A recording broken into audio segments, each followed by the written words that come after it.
Hey everyone, Claire here from the Kitchy Kitchen, and today on TDN, I am going to show you how to make wine spritzers.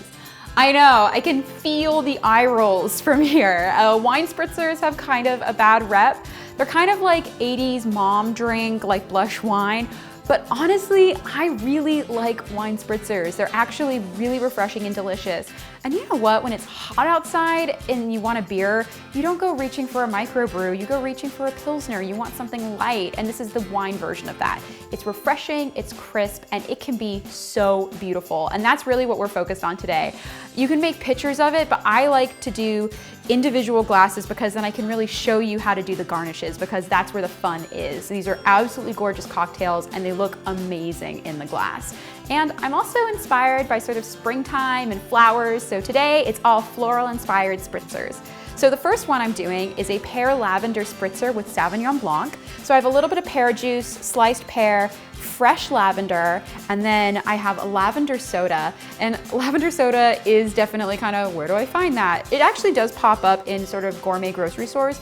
If you don't want to try to hunt that down, you can just make a lavender syrup by combining simple syrup with lavender and soda. So then you kind of make it yourself. The next one I have is a raspberry rosé rose wine spritzer. I absolutely love these flavors together. So I'm going to be doing rosé wine, a little bit of rose water, just a touch, some just plain sparkling water, and then I love this idea. Instead of using ice cubes, I froze the raspberries, and I'm gonna put frozen raspberries in it to chill everything down. So it looks really beautiful and is kind of fun. And then over here, I am going to be doing Riesling, meyer-lemon, and then Elderflower Soda. So if you can't find Elderflower Soda, just combine soda water with elderflower liqueur like Saint Germain. That will totally work.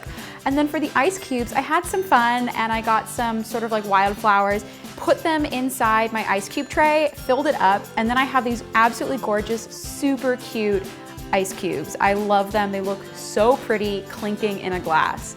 All right, well, let's get started. It could not be easier to whip these things together.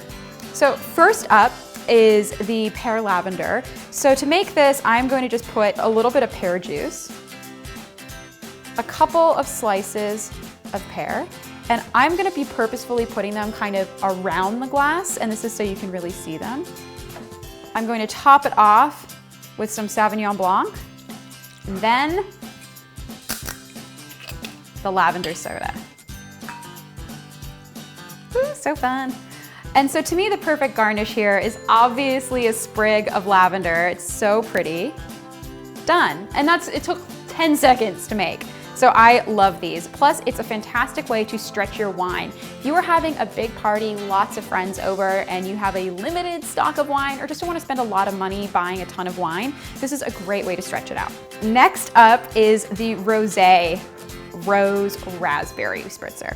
So I'm gonna put some of the raspberries in first, and I just froze these in the freezer. I mean, you don't really have to do much other than that. Let's just do all of them. Why not? And then I'm going to fill it a few ounces high, and then I'm topping it off with some soda water.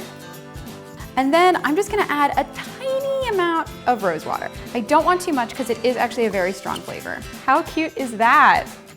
And so the last wine spritzer I'm doing is the Elderflower Riesling one. So first I'm gonna put in my really cute wildflower ice cubes. Next, I'm gonna add some slices of meyer-lemon. And if you can't find meyer-lemon, meyer-lemon's a hybrid. It's a combination of a tangerine and a lemon. But if you can't find that, just regular lemon is totally fine, or honestly any citrus that you like. All right, I'm gonna add some of the Riesling. Things that are kind of unoaked tend to be best. And then the Elderflower Soda. Oh my gosh, it looks like sunshine in a glass. I am obsessed with this. And that's it. They took only a few seconds to put together and they look amazing. These are so arresting. I love them as cocktails for parties because they can be so festive and fun, and they're super refreshing. So I hope you enjoyed learning how to whip these up yourself and learn that they are not embarrassing. They are really delicious and actually very elegant. And thank you so much for watching my episode on TDN. I'll see you next time.